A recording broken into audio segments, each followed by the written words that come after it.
If I could step from my time into yours, if I could walk your streets and see what you see every single day, I would grab you by the shoulders, look you straight in the eyes, and say this: you are living in the most magnificent era of human possibility ever created, and you are absolutely wasting it.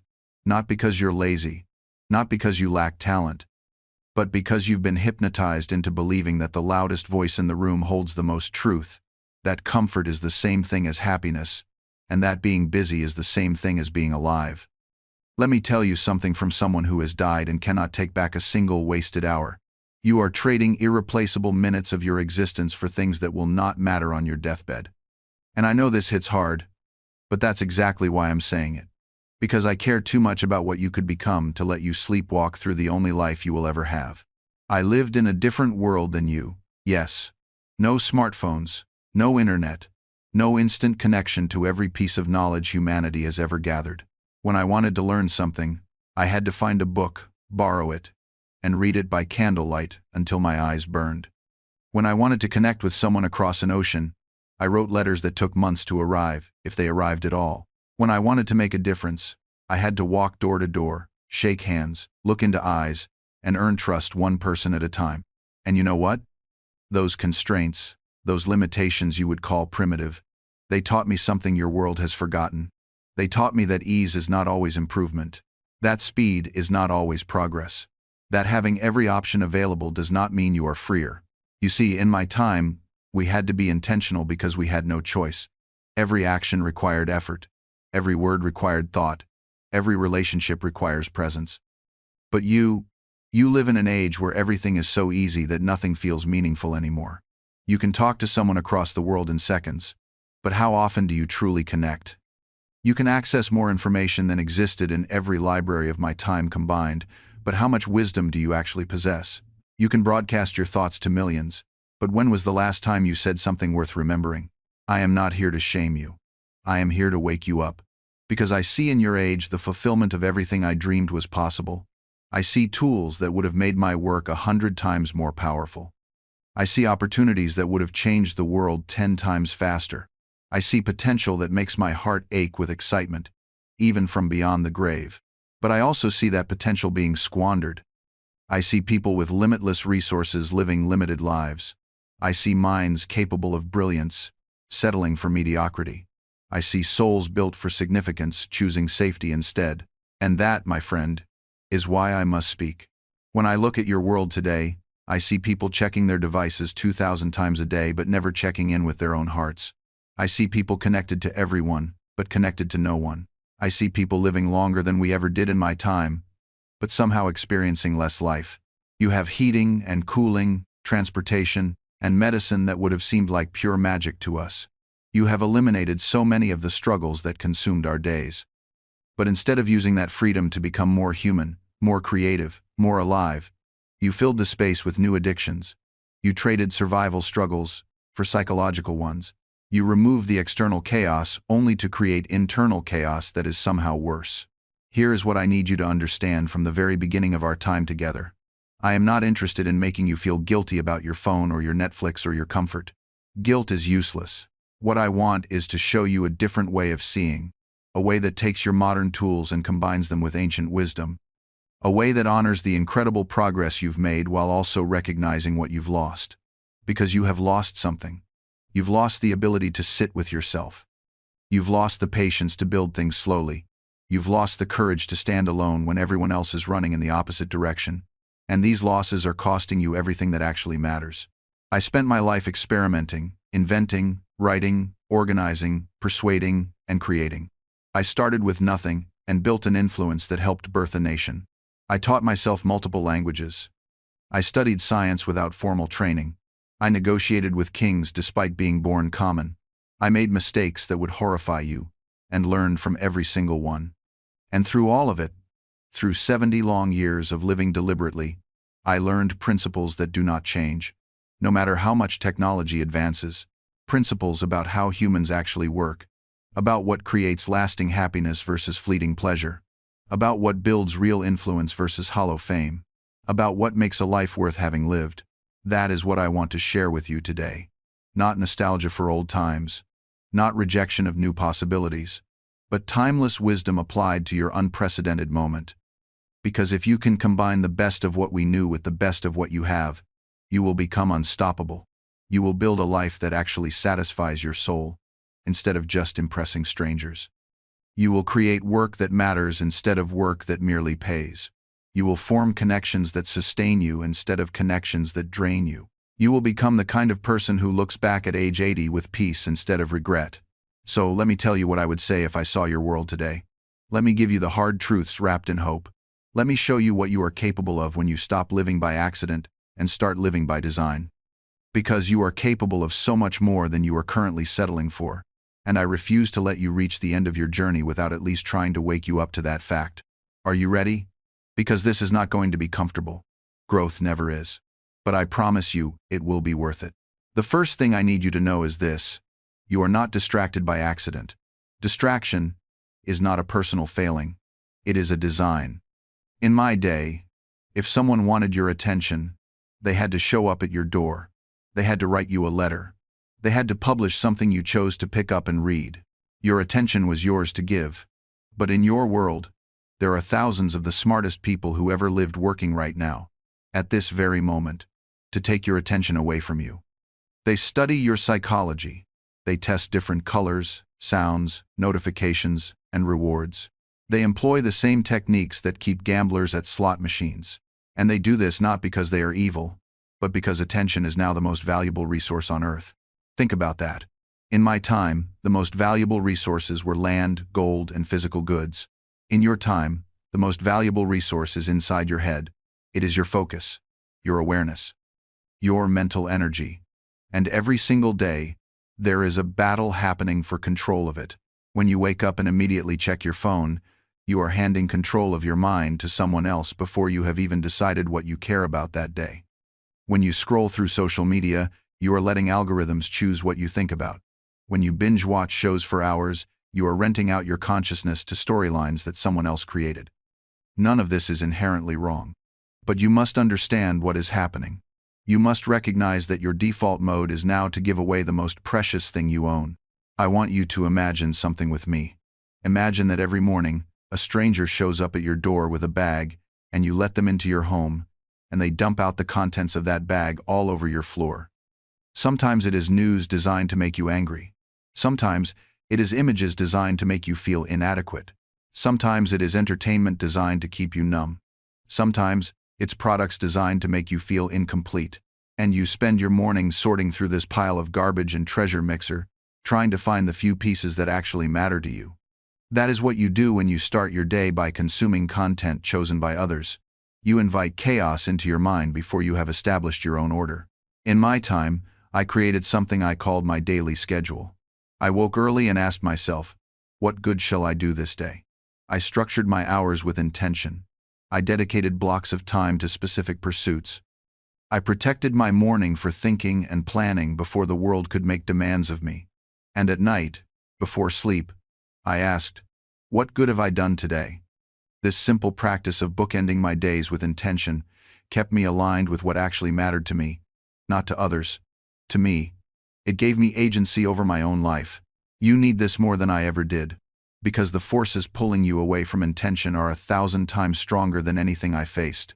You need to reclaim your mornings, not as a productivity hack, not to get more done, but to remember who you are before the world tells you who to be. Even 15 minutes, even 10. Sit with yourself. Think about what you actually care about. Decide what deserves your energy today.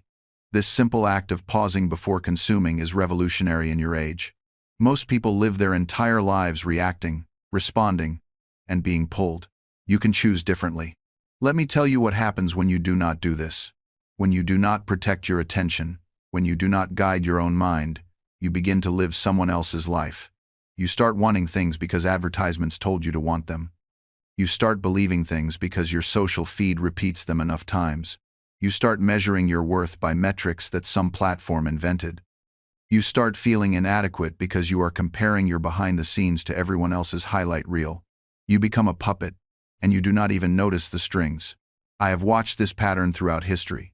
I watched it in my own time, with different mechanisms. Whoever controls the narrative controls the people. Whoever controls what people pay attention to, controls what they value, what they fear, what they desire. In my day, it was churches and governments and town criers. In your day, it is platforms and algorithms and influencers. The mechanism changed. Human nature did not. You are still susceptible to manipulation. You are still vulnerable to having your attention hijacked. The only difference is that the hijacking is now so sophisticated, so subtle, so pleasurable, that you do not even realize it is happening. But here is the beautiful truth. You can take your attention back. Right now. Today. You can decide that your mind belongs to you. You can create boundaries around your consumption. You can choose what gets access to your consciousness. You can build your day around your values instead of around your notifications. And when you do this, when you truly reclaim sovereignty over your own attention, everything changes. You start to feel like yourself again. You start to hear your own thoughts instead of echoes of others. You start to build instead of just consuming. You start to live instead of just existing.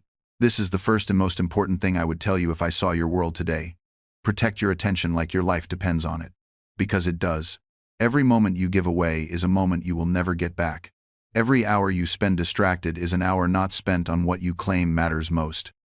Every day you begin by consuming is a day you surrendered before it even started. You cannot build a meaningful life with leftover attention. You cannot create important work in the margins. You cannot become who you are meant to be while constantly being someone else's audience. Take it back. Take it all back.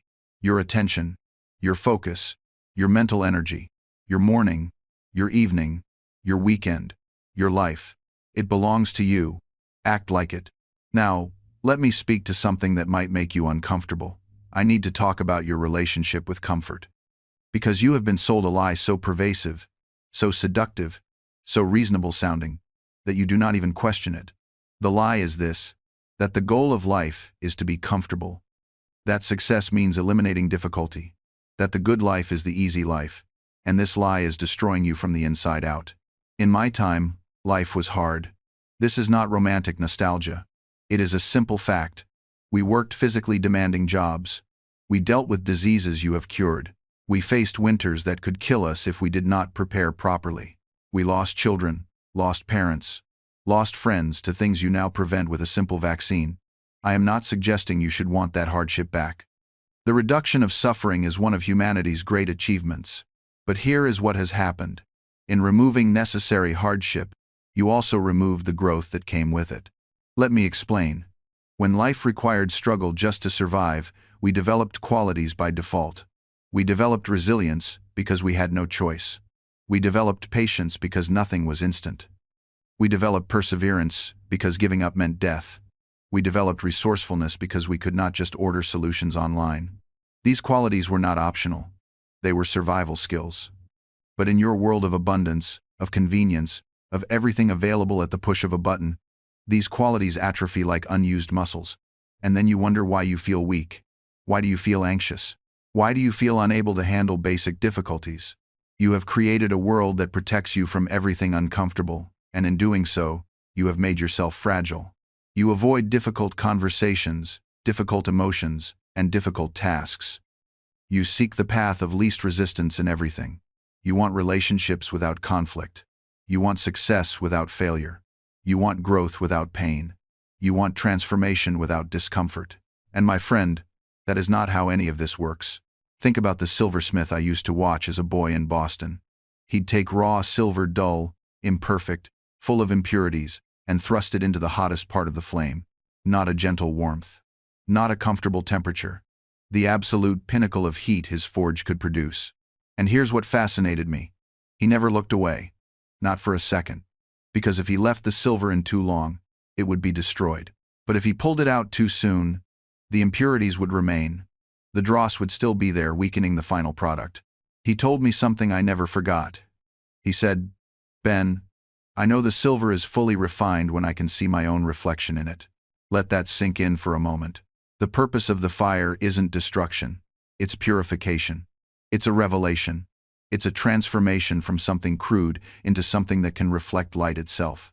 But we've lost this understanding entirely. We treat every difficulty as an enemy to be avoided rather than a teacher to be embraced. We reach for the painkiller before we ask what the pain is trying to tell us. We numb ourselves rather than transform ourselves. I watch people today consume themselves with the question, how do I avoid suffering? When the wiser question, the question that actually leads somewhere is, how do I suffer well? How do I extract meaning from this? How do I let this refine me rather than define me? Because here's the uncomfortable truth that nobody wants to hear. You don't get to choose whether you suffer. That choice was made the moment you were born into a world of change, loss, challenge, and mortality. The only choice you actually have is whether your suffering will be random and meaningless, or whether it will be purposeful and transformative.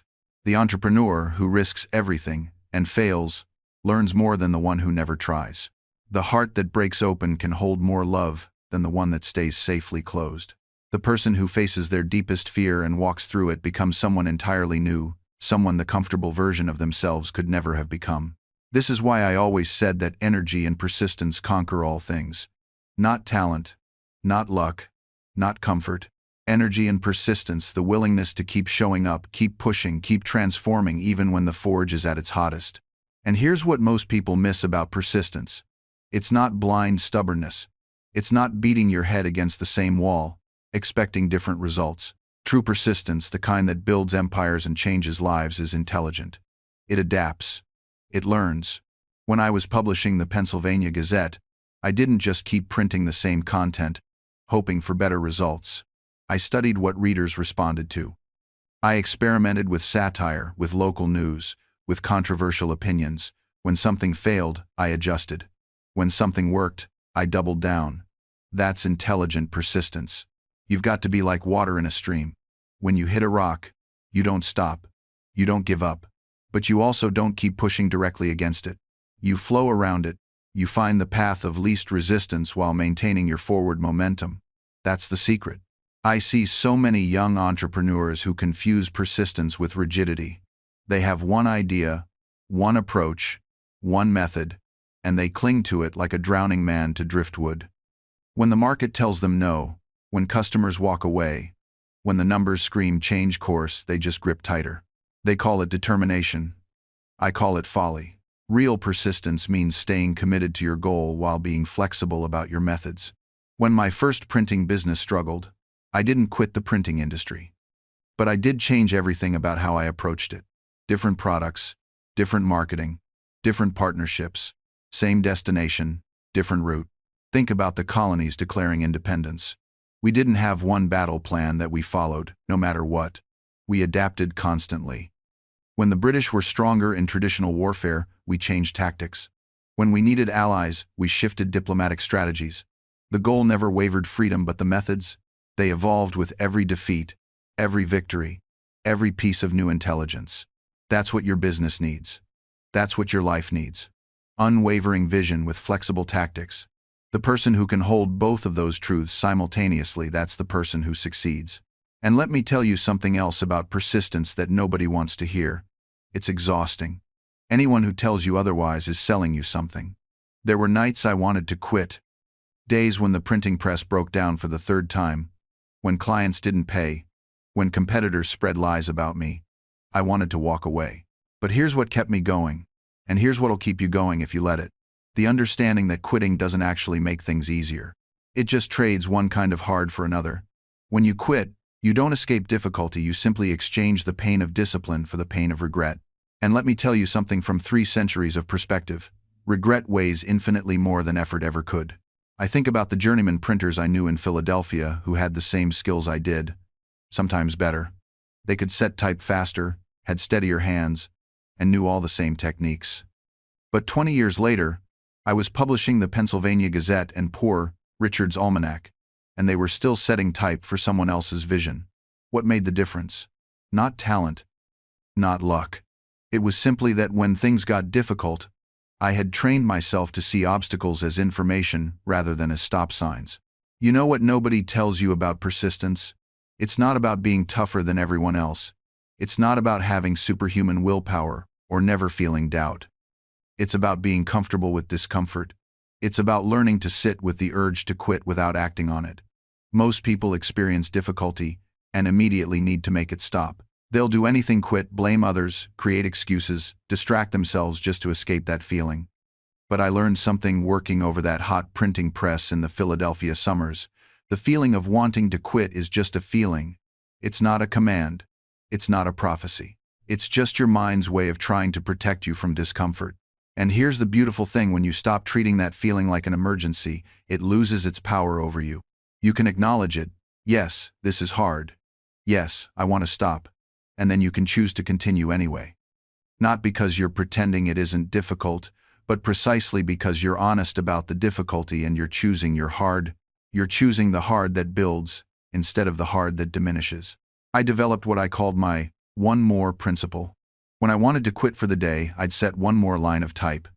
When I wanted to abandon an experiment with electricity, I'd try one more configuration. When I wanted to give up on a diplomatic mission in France, I'd attend one more gathering.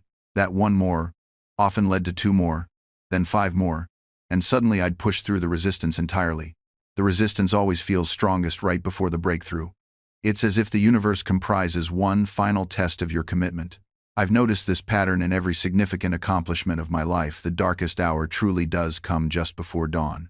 Consider my work on the Franklin stove. For months, I wrestled with the design, trying to maximize heat output while minimizing smoke and fuel consumption. The iron casting kept cracking. The draft wouldn't draw properly. Every solution created 2 new problems. I nearly abandoned the project a dozen times, convinced I was chasing an impossibility. Then one evening, sitting by my inadequate fireplace, shivering despite the roaring fire, something shifted. The resistance didn't disappear. I simply stopped expecting it to. I accepted that difficulty was part of the process, not a sign I should quit. The very next day, I approached the design from an entirely new angle, and within a week, I had the prototype that would eventually warm thousands of homes. This is what most people misunderstand about persistence. They think it means enduring misery with gritted teeth. But true persistence is more subtle. It's about maintaining curiosity when you're tired. It's about finding small pleasures in the process itself, even when the destination seems impossibly far away. I made a game of my experiments. When testing different materials for electrical conductors, I'd predict the results and keep a score of my accuracy. When the work grew tedious, I'd invite friends to observe, turning solitary labor into social engagement. I learned that persistence doesn't require suffering, it requires creativity in how you sustain your own interest. The printing business taught me this lesson most clearly. In those early years in Philadelphia, I worked from dawn until well past midnight. But I didn't survive through sheer willpower alone. I survived because I found ways to make the work itself rewarding. I learned to take a genuine interest in each task, no matter how mundane. Setting type wasn't just arranging letters. It was crafting the vessel that would carry ideas into people's minds. Running the press wasn't just physical labor, it was bringing those ideas to life. Even cleaning the equipment became a meditation, a moment to reflect on the day's work and plan tomorrow's improvements. This shift in perspective changed everything. The work didn't become easier, but it became bearable, then enjoyable, then fascinating. I discovered that, when you approach labor with curiosity rather than resentment, the hours pass differently. You notice things others miss. You find small optimizations that compound over time. You develop skills that eventually separate you from your competition. But here's something crucial that people often overlook. I also built in strategic recovery. Every Sunday, I permitted myself to rest completely. Not partial rest where you're still worried about work. Complete rest. I'd read for pleasure, walk along the Schuylkill River, and engage in conversations that had nothing to do with printing or business. This wasn't laziness, it was maintenance. A press that runs constantly without care will break down. A human being is no different. Those Sundays recharged me for the week ahead and gave me space to think creatively about problems I was facing. I also learned the power of small pleasures strategically placed throughout the day. A good meal at midday wasn't just fuel, it was a reward, a reset, something to look forward to that broke the monotony. A few minutes of conversation with a friend between projects refreshed my mind more effectively than hours of mindless continuation. You see, sustainability isn't about being superhuman. It's about being intelligently human. It's about understanding your own psychology and working with it rather than against it. The men who burned out around me weren't weaker than I was. They simply hadn't learned this balance. They treated themselves like machines, and like machines pushed beyond their limits, they eventually broke. I learned to build what I call productive rest into my schedule, activities that renewed my energy while still moving me forward. Walking through the streets of Philadelphia, observing the people and commerce. Reading works completely unrelated to my current projects. Tinkering with small mechanical curiosities that fascinated me but had no immediate practical application. These weren't distractions. They were investments in my future productivity. The most counterintuitive lesson? Sometimes the fastest way to accomplish more is to deliberately do less. When I was working on my electrical experiments, I would often reach points of complete mental exhaustion. The observations stopped making sense. The patterns eluded me. My mind felt like a wet blanket draped over what should have been a sharp instrument. At first, I fought through this fog, convinced that persistence alone would yield results. It rarely did. Hours of exhausted effort produced work I'd have to redo later anyway. So I experimented with a different approach. When I hit that wall of diminishing returns, I stopped. Completely. I would leave the laboratory, take a long meal with friends, perhaps fly a kite for pleasure rather than experiment, or simply sleep. Without exception, when I returned to the work refreshed, I accomplished in one focused hour what would have taken 5 hours of exhausted fumbling. The mathematics were undeniable. By wasting 2 hours on rest, I actually saved 3 hours of poor quality work and produced better results. How is that waste? It's efficiency disguised as laziness. But here's what most people miss about rest. Quality matters as much as quantity. Sitting in your workshop staring at the wall while your mind races through your task list isn't restful. Reading your correspondence while eating dinner isn't rest. Lying in bed, unable to sleep because you're mentally composing tomorrow's arguments, isn't rest. True rest requires complete disengagement from the work. Your mind needs to wander freely, to make unexpected connections, to process everything it has absorbed without the pressure of immediate application. I discovered this truth most powerfully during the development of my electrical theories. For weeks, I had been obsessing over the nature of lightning, experimenting with experiments, filling journal after journal with observations and speculations. I was making progress, yes, but I had reached a point where I was simply rearranging the same ideas in different configurations, hoping that sheer mental effort would crack the problem open. Then, one evening, I decided to do something entirely different. I went fishing, not to think about electricity, not to observe natural phenomena for scientific purposes, but simply to fish. For hours I sat by the river, my mind occupied with nothing more complex than the movement of the water, the patience required to wait for a bite, the simple pleasure of being outdoors. And it was there, thinking about nothing in particular, that the insight came. Not through forced analysis, but through relaxation. My mind, freed from the tyranny of trying to solve the problem, made the connections I had been seeking. The very next week, I designed the experiments that would eventually lead to the lightning rod. This is what true rest provides: the space for insight to emerge naturally, rather than being extracted through mental force. Your subconscious mind is constantly working on problems, making connections, and synthesizing information. But it needs the raw material of rest to do its work effectively. I learned to schedule this kind of rest deliberately. Every Sunday, I would do something completely unrelated to my work. Sometimes I would play music, sometimes I would take long walks, sometimes I would simply sit and observe the world around me. These weren't wasted days, they were essential maintenance, like oiling a machine to keep it running smoothly. And I noticed something remarkable. The quality of my work on Monday was directly proportional to how completely I had rested on Sunday. When I truly disconnected, I returned sharp, creative, energized. When I had spent Sunday catching up or getting ahead, I returned depleted, despite having worked more hours. The fourth aspect of intelligent rest is the recognition that different types of work deplete different resources and thus require different types of rest. A writer exhausted from verbal thinking doesn't need to stop working entirely. They need to shift to visual work, to sketching, to organizing space. A surgeon drained from physical precision might find restoration in reading philosophy. A therapist emptied by emotional labor needs solitude and silence, not necessarily more social connection, even a pleasant connection. I began tracking this systematically. After mornings of deep writing, the kind that required holding complex thoughts suspended in mental architecture, I found that administrative work felt almost restorative. Answering emails, organizing files, scheduling tasks that normally felt tedious became strangely satisfying because they used entirely different cognitive muscles.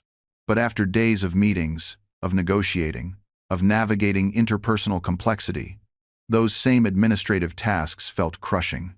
What restored me then was physical work, splitting wood, organizing the workshop, anything that engaged my body while letting my social processing systems rest. The amateur treats all fatigue identically and prescribes the same remedy: collapse on the couch. The professional recognizes that mental fatigue differs from physical exhaustion, which differs from emotional depletion, which differs from decision fatigue. Each requires its own targeted restoration. This is why the most productive people often appear to work constantly. They've learned to rotate between different types of work, allowing some systems to rest while engaging others. They're not superhuman. They've simply learned that rest doesn't always mean stopping. Sometimes it means switching. The fifth aspect, perhaps the most counterintuitive, is the power of strategic discomfort. We've been sold the idea that rest means maximum comfort, soft surfaces, perfect temperature, absolute convenience. But I've found that some of my most restorative rest came from deliberate discomfort. A cold morning walk that shocked my system awake, a challenging hike that demanded complete presence, even a period of fasting tests my relationship with hunger and energy. These experiences weren't comfortable, but they broke me out of the numb, passive state that passes for rest in modern life. The pattern became clear. True restoration comes through intentional challenge, not passive consumption. It's counterintuitive in our comfort-obsessed culture, but the activities that actually renewed my energy were the ones that demanded something from me. Consider the difference between scrolling through travel photos and actually traveling. One requires nothing, just thumb movements and scattered attention. The other demands planning, discomfort, navigation, and presence. Yet, which one leaves you feeling more alive? Which one creates memories that sustain you months later? This is what I mean by active rest. It's engagement with life on terms that challenge you just enough to pull you out of autopilot. It's the difference between watching someone cook on television and actually cooking a complex meal yourself. Between reading about gardening and getting your hands in the soil. Between thinking about calling an old friend and actually having that 3-hour conversation that leaves you both exhausted and energized. The modern exhaustion we feel isn't really physical in most cases. We're not tired from harvesting fields or building homes with our hands. We're depleted from constant partial attention, from decision fatigue, from the emotional labor of managing digital personas, from the ambient anxiety of always being reachable. Our bodies are often under-challenged while our nervous systems are overwhelmed. Active rest addresses both. When I'm truly engaged in something, whether it's a difficult conversation, a physical challenge, or a creative project, my attention consolidates. Instead of being fractured across a dozen inputs, I'm whole, present. And paradoxically, this focused intensity is less draining than the scattered quasi-attention that characterizes most of my days. I started experimenting with this deliberately. Instead of relaxing with television after a draining week, I'd invite friends over for dinner, the kind where we actually cook together, where conversation flows for hours, where phones stay in pockets. Yes, it required more energy up front, but I'd end those evenings feeling nourished in a way that no amount of screen time ever provided. The transformation wasn't instantaneous. There were Friday nights when ordering takeout and collapsing in front of Netflix felt overwhelmingly tempting. The couch called to me like a siren song. But here's what I noticed. The more I chose intentional engagement over passive consumption, the easier those choices became. It was as if I was strengthening a muscle, the muscle of presence, of genuine connection. I started to see my relationships differently. Each interaction became an opportunity, not an obligation. When a colleague mentioned feeling stressed, instead of offering the usual, "That's tough," and moving on, I'd actually stop. "Want to grab coffee and talk about it?" Most said yes. Those 15-minute conversations often revealed entire dimensions of people I'd worked alongside for years but never truly known. The ripple effects surprised me most. My nephew, who'd always seemed glued to his gaming console, started joining our family dinners more willingly. Why? Because the conversations had become genuinely interesting. We weren't just exchanging pleasantries, we were debating ideas, sharing stories, laughing until our sides hurt. He once told me, "I actually learned stuff here that my friends don't know." That statement struck me profoundly. We'd created something rare, a space where real knowledge and wisdom were exchanged across generations. I also became more deliberate about my solitude. Instead of filling every quiet moment with podcasts or background noise, I'd take walks without headphones. At first, The silence felt uncomfortable, almost aggressive. My mind raced, restless. But gradually, something shifted. I began noticing things. The pattern of light through leaves. The rhythm of my own breathing. The way problems that seemed insurmountable at my desk would untangle themselves during a quiet walk. This intentional solitude became a form of relationship, a relationship with myself. I'd journal in the mornings, not with any particular goal, just following my thoughts across the page. What emerged often surprised me. Insights about my fears, clarity about my values, recognition of patterns I'd been repeating unconsciously for years. I realized that I'd been so focused on seeking connection outside myself that I'd completely neglected the most fundamental relationship of all. How could I possibly show up authentically for others when I hadn't spent time understanding who I actually was beneath all the masks and performances? The cultural messaging had always been clear. Being alone was something to be fixed, a temporary state between relationships, a problem requiring a solution. But sitting with my solitude, I discovered it wasn't an absence at all, it was a presence. A space where I could hear my own thoughts without the constant interference of others' expectations and judgments. There's this powerful metaphor I came across during this period. You can't pour from an empty cup. Sounds simple, almost cliché, but living it is different from understanding it intellectually. I'd spent years trying to be what others needed, giving and accommodating and shape-shifting, all while running on fumes internally.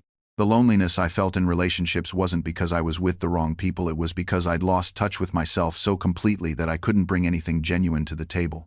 The solitude taught me to distinguish between loneliness and aloneness. Loneliness is feeling disconnected even when surrounded by people. Aloneness is being comfortable in your own company, finding completeness within yourself. One is a wound, the other is a skill. And like any skill, it requires practice. I started saying no to social obligations that felt draining rather than energizing, not out of antisocial tendencies, but out of self-respect. I stopped accepting every invitation out of fear that declining would mean permanent exile. Most people didn't even notice. Those who respected the boundary. What surprised me most was how this shift affected my existing relationships. By being more selective about my time and more honest about my needs, the connections that remained grew stronger. When I showed up, I was actually present rather than going through the motions while mentally checked out. The people who truly cared about my well-being weren't offended by my boundaries, they respected them. And those who reacted negatively to my newfound selectivity, their reactions told me everything I needed to know about the nature of those relationships. Some connections are meant to evolve or end, and that's not failure, it's growth. I began to understand that protecting my energy wasn't selfish, it was essential. You can't pour from an empty cup, as the saying goes. And I had been running on fumes for so long that I'd forgotten what it felt like to actually be full. By prioritizing rest, saying no to obligations that didn't serve me, and investing in activities that genuinely recharged me, I started to reclaim parts of myself I thought were lost forever. This shift also changed how I approached my work. Instead of saying yes to every project out of fear or obligation, I became strategic. I asked myself, does this align with my values? Will this energize or drain me? Is this moving me toward my goals or just keeping me busy? Not every opportunity is meant for you, even if it's a good opportunity. Sometimes the best decision is to let someone else have that chance while you focus on what truly matters to you. The practice of discernment became one of my most valuable skills. Before making commitments, I started permitting myself to pause. Let me check my calendar and get back to you. Became my default response instead of an immediate yes.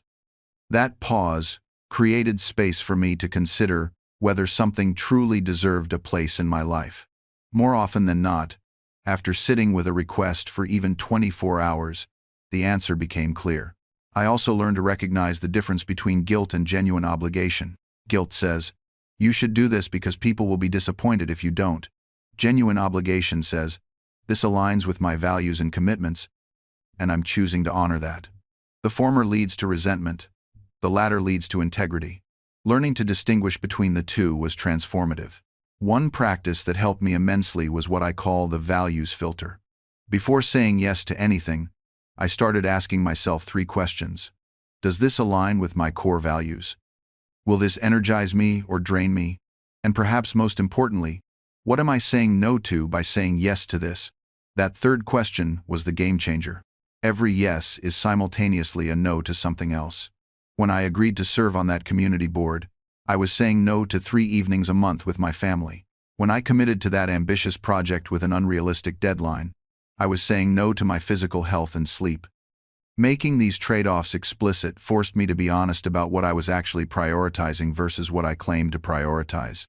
I also discovered that boundaries require maintenance, not just initial establishment. The people in your life need consistent reminders about what you will and won't do, not because they're malicious, but because boundary pushing is often unconscious. Your boss doesn't deliberately try to overload you. They simply take what you give. Your friend doesn't intentionally exploit your generosity. They've just learned that you always say yes. This means you'll need to have the same conversation multiple times. You'll need to repeat yourself. And that's not a failure of communication, it's simply how boundary setting works in the real world. The physical toll of poor boundaries surprised me. I hadn't connected my chronic tension headaches, disrupted sleep, and frequent illnesses to my inability to say no, but our bodies keep score. When we consistently override our needs and limits, the stress accumulates in our nervous system. I started noticing that my shoulders would tense up the moment certain people's names appeared on my phone. My stomach would knot before particular meetings. These physical signals were my body's way of saying, this boundary violation is harming us. Learning to listen to these somatic cues became another important tool in my boundary-setting arsenal. Your body knows before your mind catches up. That tightness in your chest when you see their text notification, the headache that mysteriously appears before Sunday dinner with your family, the exhaustion that washes over you after spending time with certain friends. These aren't random occurrences. They're your internal alarm system functioning exactly as designed. I began keeping what I called a body boundary journal. Not every day, just when I noticed these physical reactions, I'd write down what happened, who was involved, and what my body felt. Within 2 weeks, patterns emerged that were impossible to ignore. Tuesdays after my team meeting left me drained because my manager would reliably dismiss my ideas. My jaw clenched every time my friend called because she never asked how I was doing, just launched into her latest crisis. The patterns revealed which relationships were reciprocal and which were extractive. They showed me where I was overgiving and where I was being undervalued. This wasn't about judging others as bad people. It was about recognizing incompatibilities and energy imbalances that required boundary adjustments. Here's what changed when I started honoring these physical signals. I stopped forcing myself to push through discomfort in relationships. We've been conditioned to override our instincts, to be polite at all costs, to give people one more chance indefinitely. But your body's wisdom is ancient. It's detecting threats to your well-being that your conscious mind, trained in social niceties, wants to rationalize away. When I finally set a boundary with that friend who only called during her crises, I noticed something remarkable. My shoulders literally dropped 2 inches.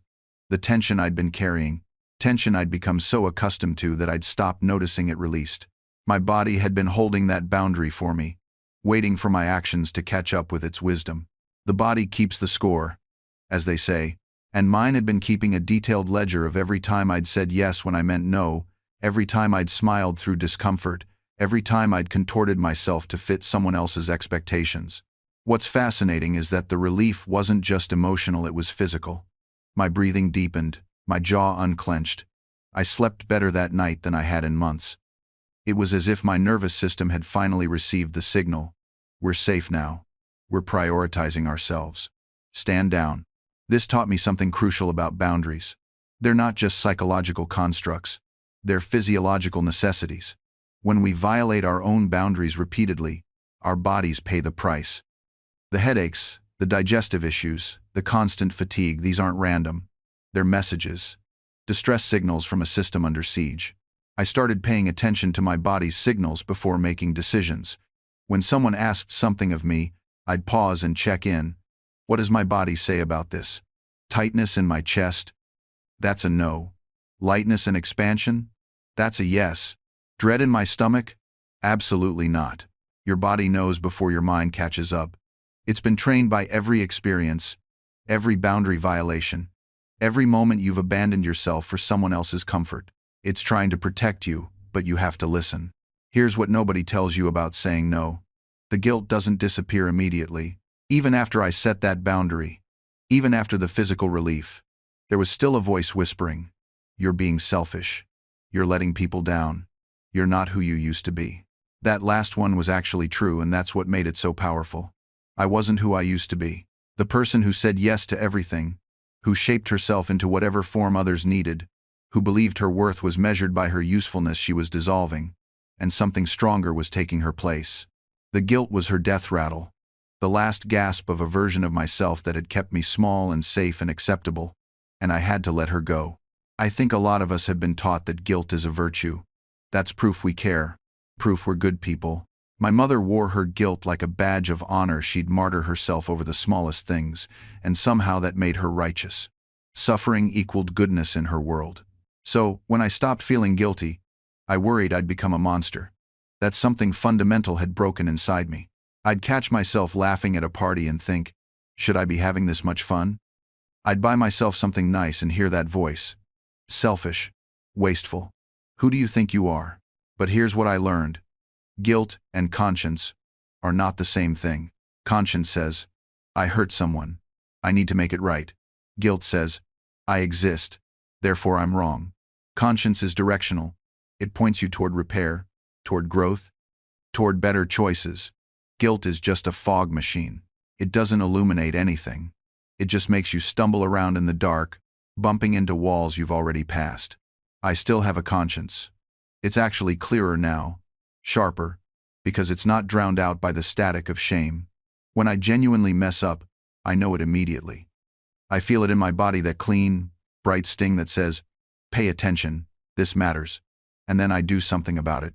I apologize, I adjust, I learn, but I don't marinate in it anymore. I don't perform my guilt for an invisible audience, hoping they'll absolve me. I don't wear suffering like it makes me noble. The people who loved me through this shift, they're still here. And, you know what? Our relationships are better, healthier, because I'm not constantly apologizing for taking up space. I'm not making myself small, so they feel big. I'm not twisting myself into shapes that please everyone but destroy me. The ones who left, they needed someone they could control, someone they could keep guilty and, therefore, grateful. Someone who'd never ask for more. And I'm grateful they showed themselves out, because here's what I finally understood. People who truly value you don't need you to stay small to feel big. They don't need you to fail to feel successful. They don't measure their worth by your diminishment. Real relationships, the ones worth keeping, operate on abundance, not scarcity. Your success doesn't threaten theirs. Your growth doesn't diminish them. Your light doesn't make their flame any smaller. In fact, people who genuinely care about you, they hand you matches. They bring kindling. They fan your flames and warm themselves by the fire you've built. I learned this the hard way, through a pattern I repeated for years. I'd start something new, a business venture, a writing project, a period of personal growth, and I'd share my excitement with certain people in my life. And every single time, I'd get the same response. Not a celebration, not curiosity, not tell me more, or how can I support you. Instead, I'd get doubt wrapped in concern. Are you sure that's realistic? Don't you think you should be more careful? I just don't want to see you get hurt. And because I loved these people, I believed their doubt was wisdom. I thought their fear was protection. I convinced myself that their inability to envision my success was the same thing as insight about my limitations. It took me longer than it should have to recognize the pattern. These same people who cautioned me against risks never seemed to question their own lack of ambition. They worried about my failures but never examined their own resignation. They feared for my disappointments but had made peace with their own unfulfilled potential. They weren't protecting me from failure. They were protecting themselves from the uncomfortable question my success would raise. If they can do it, why haven't I? Understanding this truth didn't make me angry. It made me compassionate. Because I recognized something fundamental about human nature. People don't resist your dreams because they're cruel. They resist them because your dreams hold up a mirror to their own abandoned aspirations. Every person who told me to be realistic was once the kid who wanted something impossible. The parent who said, you need a backup plan, once had dreams they relegated to the backup folder of their life. The friend who warned me about getting my hopes up had their hopes crushed so many times they decided it was safer not to hope at all. Their caution wasn't wisdom. It was scar tissue. And here's what broke my heart. They genuinely believed they were helping me. They thought they were giving me the benefit of their hard-earned experience. They were sharing the lessons that life had beaten into them, not realizing that those lessons were specific to their journey. not universal truths applicable to mine. This is the tragedy of inherited limitation. We pass down our fears like family heirlooms, polishing them with each generation, treating them as sacred wisdom rather than the learned helplessness they actually are. I had to make a choice. I could accept their reality as my own, or I could respectfully acknowledge their experience while refusing to let it define my possibilities. I chose the latter, not with arrogance, but with clarity. I started responding differently. When someone said, "That's impossible," I heard that was impossible for me. When they said, "You're being unrealistic," I translated it to, "I couldn't figure out how to make something similar work." When they warned me about inevitable failure, I understood they were projecting their own unprocessed disappointments onto my future. This reframe changed everything. It allowed me to receive their input without absorbing their limitations. I could thank them for their concern without accepting their conclusions. I could love them without letting their fears become my ceiling. And slowly, something extraordinary happened. Some of those same people who had warned me against dreaming too big started asking questions. Not skeptical interrogations designed to poke holes in my plans, but genuine curiosity about how I was approaching obstacles they'd considered insurmountable. They wanted to know how I stayed motivated when progress felt glacial. They asked about my methods for breaking down overwhelming challenges into manageable steps. A few even confided their own dormant dreams, speaking in hushed tones as if admitting to forbidden desires. This taught me something profound about human nature that I've carried through every venture since. Most people don't actually oppose your dreams. They oppose the mirror you hold up to their own abandoned aspirations. When you succeed, you don't just prove your doubters wrong. You prove to them that the excuses they've constructed for themselves were exactly that, excuses, not insurmountable barriers. But here's where it gets interesting, and where most advice about dealing with critics misses the mark entirely. The conventional wisdom tells you to ignore the naysayers, to block out the noise, to surround yourself only with supporters. And while there's wisdom in protecting your mental space, this approach leaves valuable intelligence on the table. I learned to categorize criticism into 3 distinct types, each requiring a different response. First, there's noise criticism, the reflexive negativity from people who haven't examined your situation deeply and are simply projecting their own fears. You can safely filter out. Second, there's motivated criticism, opposition from those with a vested interest in your failure, whether professional competitors or individuals threatened by your potential success. This you acknowledge but don't internalize. And third, there's signal criticism, substantive concerns from people who've actually analyzed your approach and identified genuine weaknesses you haven't addressed. That third category is gold. Pure, unrefined gold. I learned to create what I called a criticism filter, a simple framework to sort feedback as it came in. When someone criticized my ideas about electricity, I'd ask myself 3 questions. Is this person trying to wound me or improve the work? Do they have relevant expertise or experience? And most importantly, can I extract something useful from this, even if it's delivered poorly? That third question changed everything. Because here's what I discovered: sometimes the most valuable insights come wrapped in the ugliest packaging. A rival scientist might attack your theory with obvious jealousy in his voice, but buried in his rant might be one legitimate flaw you missed. Your job isn't to defend your ego. It's to extract that one piece of useful information and discard the rest. I developed a practice I called the nugget hunt. After receiving any criticism, whether in person, in letters, or in published responses, I'd sit down with my journal and force myself to find at least one nugget of value. Even if the criticism was 90% nonsense, I'd dig until I found that 10% worth keeping. Sometimes the nugget wasn't in what they said, but in what they revealed about how others might perceive my work. If someone completely misunderstood my argument, that told me I hadn't communicated clearly enough. Their misunderstanding wasn't their failure, it was mine. I needed to find better ways to explain complex ideas to diverse audiences. Here's another truth I learned. The criticism that stings the most is usually pointing at something real. When feedback bounces off you, it's probably groundless. But when it burrows under your skin and keeps you awake at night, that's your intuition telling you there's something there worth examining. I remember when critics attacked my proposal for the first lending library in America. They said it was impractical, that common people wouldn't care for books properly, that it would fail within months. Some of that criticism hurt because part of me feared they might be right, but instead of getting defensive, I used their concerns to strengthen the proposal. I added stricter borrowing rules, created a damage deposit system, and built-in accountability measures.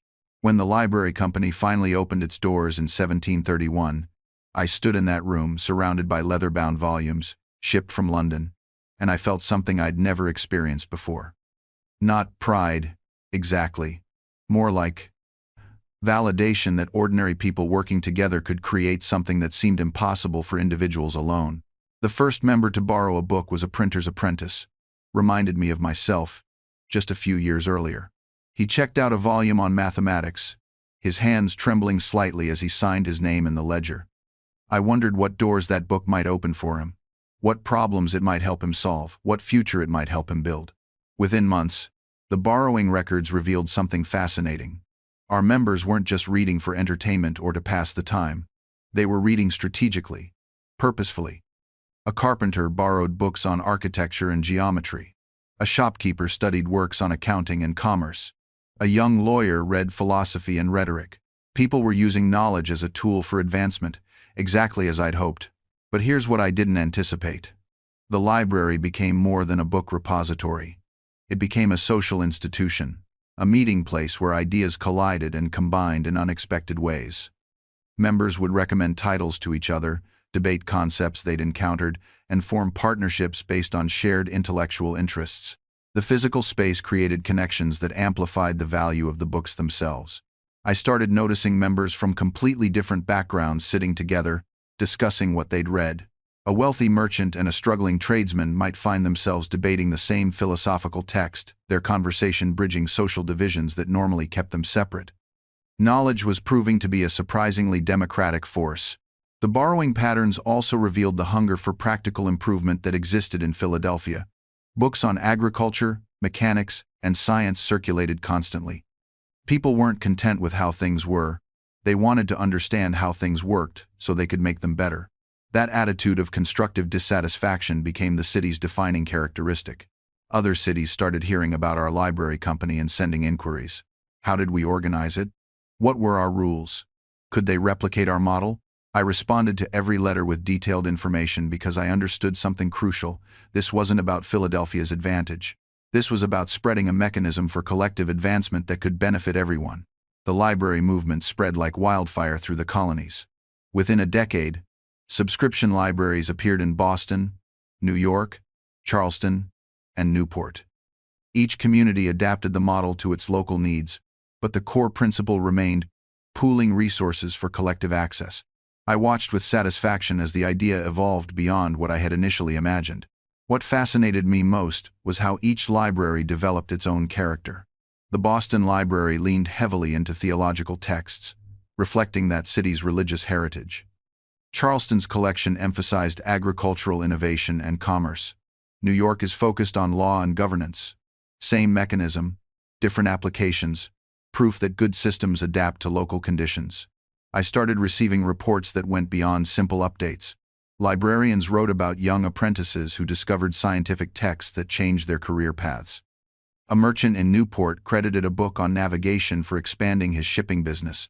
A doctor in Boston found medical texts that helped him treat diseases previously considered untreatable. These weren't just books circulating, these were lives being transformed. One letter particularly moved me.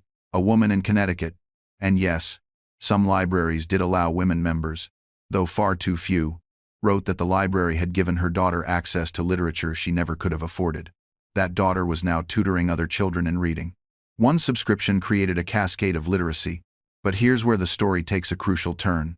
As these libraries proliferated, I began to notice something troubling.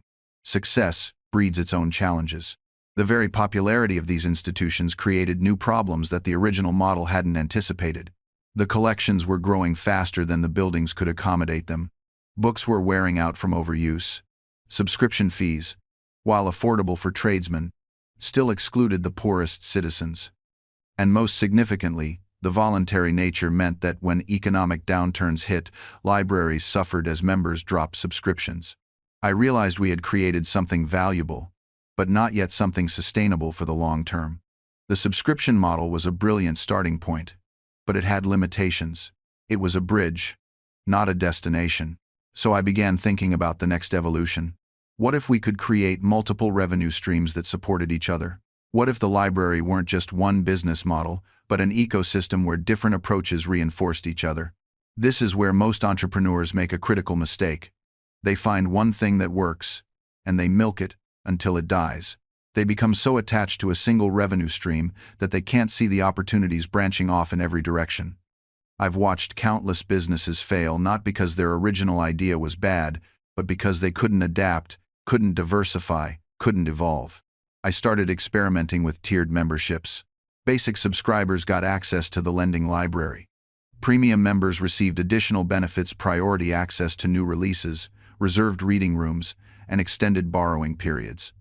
Then I created a collector's tier for serious bibliophiles, offering first editions, rare manuscripts, and exclusive literary events.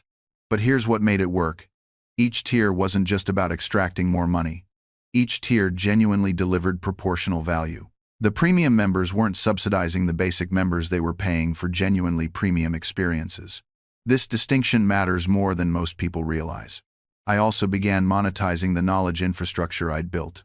Other libraries and institutions wanted to know how we'd organized our catalog, how we'd implemented our subscription system, and how we managed circulation at scale. So I started offering consulting services. The library became not just a place to borrow books, but a thought leader in information management. Then came the lectures and events. I'd host prominent thinkers, scientists, and writers at the library.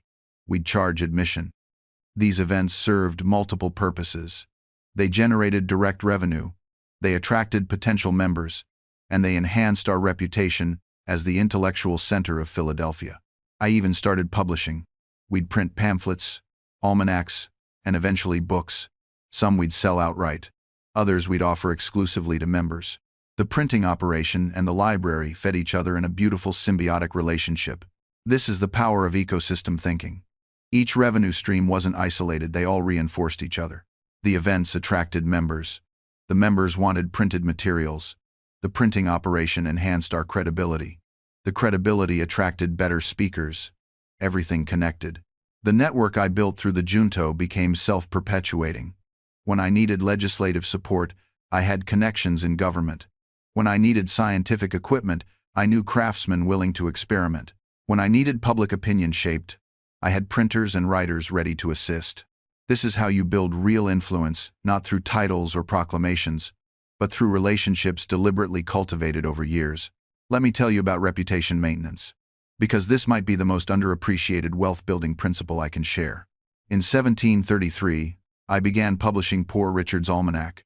Most people remember it for the sayings "early to bed" and "early to rise" and such. But the real genius wasn't the content. It was the consistency. Every year, without fail, for 25 years, Poor Richard appeared. That reliability became my signature. People might forget what I wrote, but they never forgot that I delivered exactly what I promised, exactly when I promised it. Your reputation for reliability compounds like money at interest. Each promise kept adds to your credibility. Each deadline met strengthens your brand. Each commitment honored makes the next one more valuable. I could charge more for printing because clients knew the work would be perfect. I could borrow larger sums because creditors knew they'd be repaid on schedule. I could propose partnerships because people trusted my execution. Here's what most people miss. Your reputation precedes every transaction. It either opens doors or closes them before you even arrive. I watched competitors with superior skills fail because they were unreliable. Brilliant writers who missed deadlines. Talented printers who delivered sloppy work. Clever businessmen who cut corners on quality. They saved pennies and lost fortunes in trust. I did the opposite. When a contract specified a delivery date, I delivered early. When a client paid for quality, I exceeded expectations. When I made a promise, I treated it as a sacred debt. This cost me short-term profits. I turned down rushed jobs that would compromise quality. I refunded money when I couldn't meet my own standards. I invested extra time in perfecting work I'd already been paid for. But reputation is like a garden neglected once, and you spend years recovering. Tend it constantly, and it yields harvests forever. By my 40s, my reputation had become my most valuable asset. It attracted opportunities I never solicited. It commanded premium prices without negotiation. It converted strangers into clients based solely on what they'd heard. And here's what most people misunderstand about reputation's relationship with opportunity. It doesn't just attract better opportunities. It fundamentally changes the nature of opportunity itself. When I was establishing myself in Philadelphia, I had to chase every opportunity. I had to convince people to give me a chance.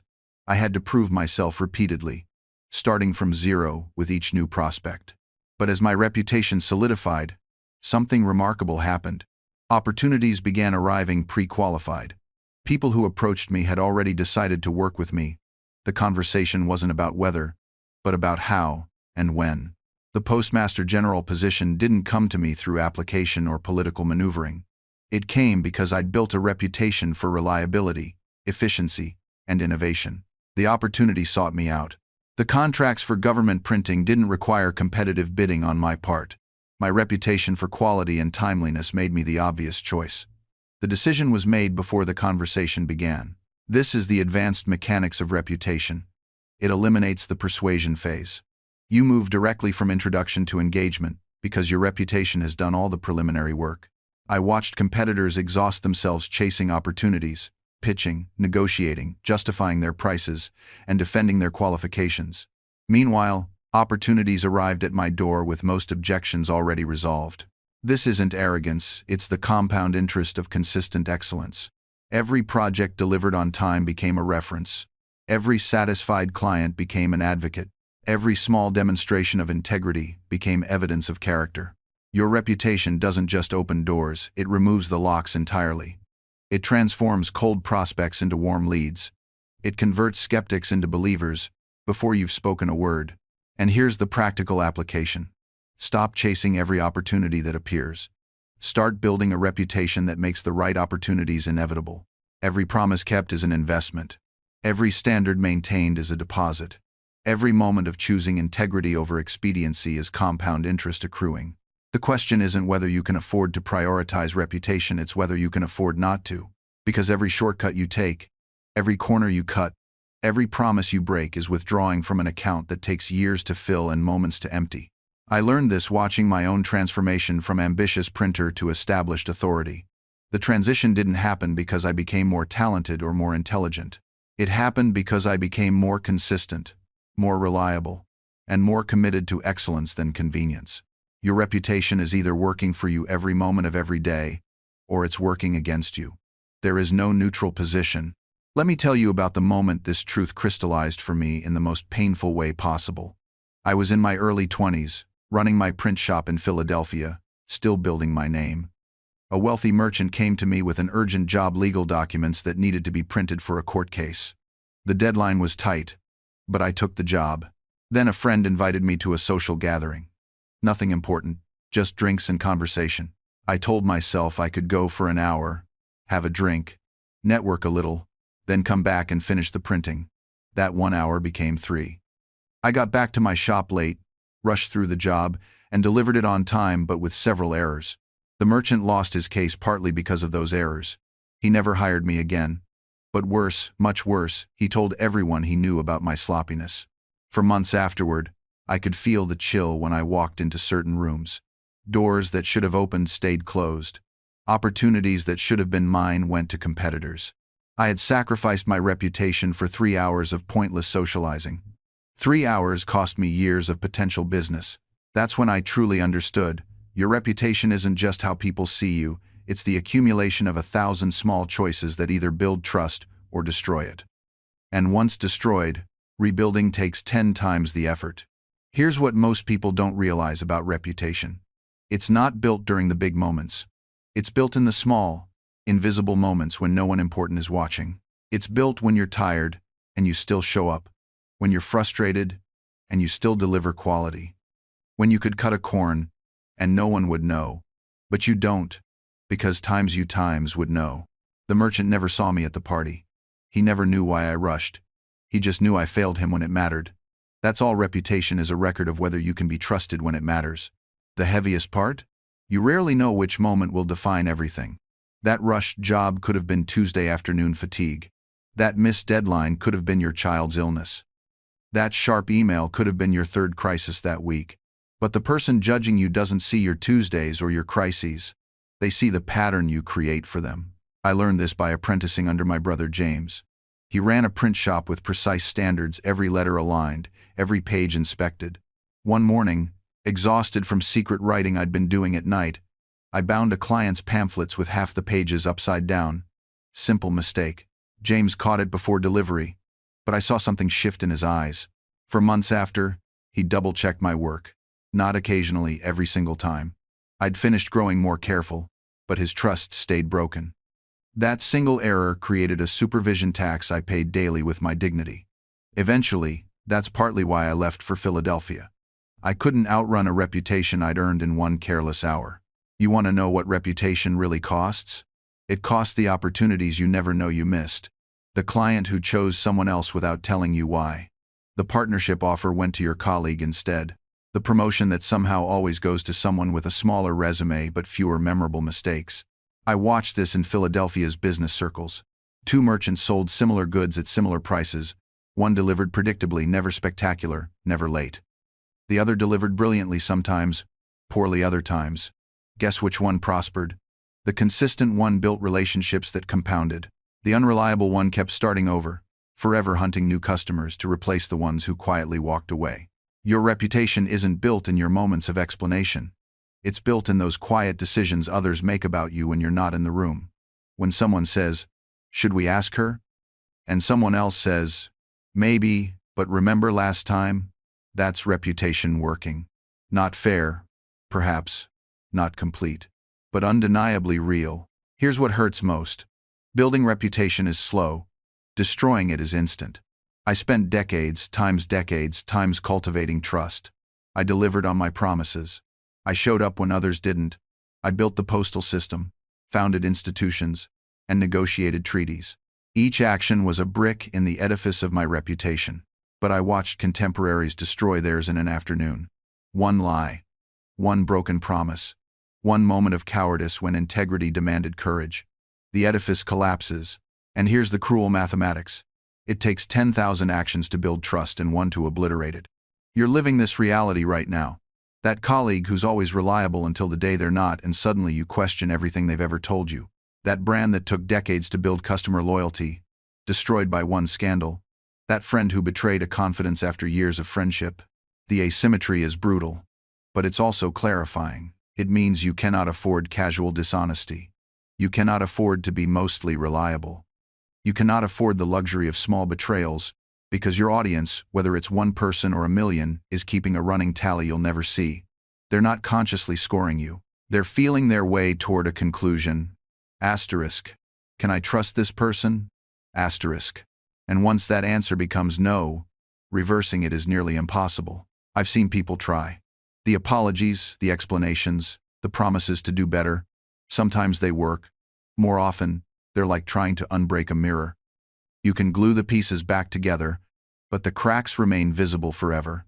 So here's my counsel, forged in observation. Treat every action as if your entire reputation rests upon it. Because it does. That email you're tempted to exaggerate in. That promise you're considering making even though you're not certain you can keep it. That small dishonesty that seems insignificant. Each one is a potential detonation point. This isn't about paranoia. It's about respect for yourself, for what you're building, for the people who've chosen to trust you. Your reputation is a garden that requires daily tending. Miss a day, nothing happens. Miss a week, weeds appear. Miss a season, and you're starting over. I tended mine every single day. In letters, in conversations, in negotiations, in my work. Not perfectly, I made errors, misjudgments, mistakes, but never did I make them carelessly. I learned that attention is not a burden to bear, it is a form of respect. To listen carefully, to read carefully, to consider carefully, this was how I honored the time and thought of others. And in return, they honored mine. There was a letter I received once from a young printer in Connecticut, asking for advice on establishing his business. The letter was poorly written, the handwriting cramped and uneven, the spelling atrocious. Many would have tossed it aside, but I read it 3 times. I noted what he asked, what he feared, and what he hoped for. And I replied with specific suggestions. Where to source better paper, how to price his services, and which kinds of work to refuse. 2 years later, he wrote again. His business was thriving. He thanked me, but more than that, he told me he had kept my letter, that he read it when he doubted himself, that it reminded him someone had cared enough to truly see him. That is the gift of attention. Not grand gestures, not brilliance, just the willingness to look closely, to think carefully, to respond thoughtfully. I applied this same care to everything I considered important: treaties, experiments, friendships, even arguments, especially arguments. When I disagreed with someone, I did not rush to counter them. I paused. I asked myself, what are they truly saying? What fear or principle drives this position? What do I not yet understand? Often, this pause revealed something I had missed: a valid concern hidden beneath poor phrasing, a shared goal obscured by different languages. And when I responded, I did so with that understanding, not to crush their argument, but to build a bridge between our positions. This did not make me weak. It made me effective. During the Constitutional Convention, tempers flared daily. Men shouted, stormed out, and threatened to abandon the entire project. But I listened through the shouting. I watched for the moments when exhaustion softened pride. And in those moments, I offered small suggestions, careful compromises, ways forward that allowed everyone to save face while moving toward agreement. Not because I was the smartest man in the room, but because I was paying attention when others were merely reacting. This skill, this attention to the unspoken, served me throughout my diplomatic years in France. While other ambassadors blustered and demanded, I watched. I noticed which ministers flinched at certain words. I observed which topics made the king lean forward with interest, and which made him retreat into formality.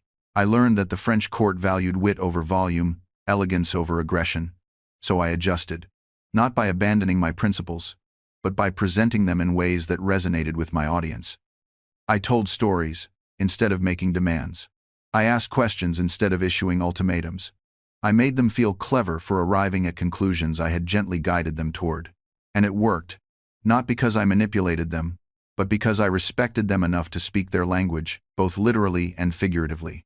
This brings me to perhaps the most important aspect of influence I learned over 8 decades of life: the power of making others feel significant. We're all remarkably similar in this regard. Whether you're a printer's apprentice or a king, you want to feel that your thoughts matter, that your presence makes a difference, that you bring something valuable to the table. The men who fail to influence others almost always make the same mistake. They make conversations about themselves, their achievements, their ideas, their superiority. But influence flows in the opposite direction. It comes from making the other person feel valued, heard, and understood. I made it a practice to ask genuine questions, and then, this is crucial, actually listen to the answers. Not the listening where you're merely waiting for your turn to speak, but the kind where you're genuinely curious about what the other person knows that you don't. When someone shared knowledge with me, I acknowledged it. I hadn't considered that perspective, I'd say. Or, that's a fascinating point. Not flattery, mind you. Genuine recognition of their contribution.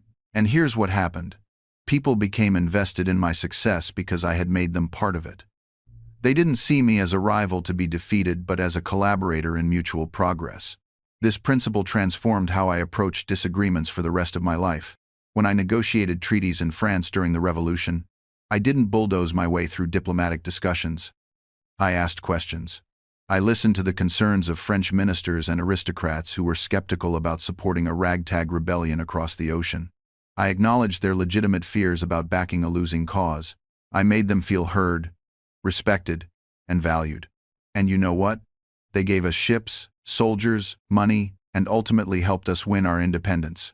Not because I was the smartest man in the room, though I'd like to think I held my own, but because I made them feel like partners in something historic rather than marks to be manipulated. Now here's something that might surprise you. This approach actually made me more persuasive, not less.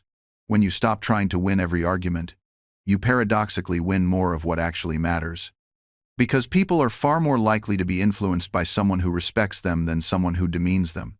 They're more open to ideas from someone who makes them feel intelligent rather than stupid. I've watched brilliant people sabotage themselves their entire lives because they couldn't resist the urge to prove someone wrong. They'd rather be right than be effective. They'd rather win the argument than win the outcome. And they wondered why, despite their obvious intelligence, Doors kept closing in their faces while less gifted people advanced. Let me tell you something. In the long run, relationships matter more than arguments.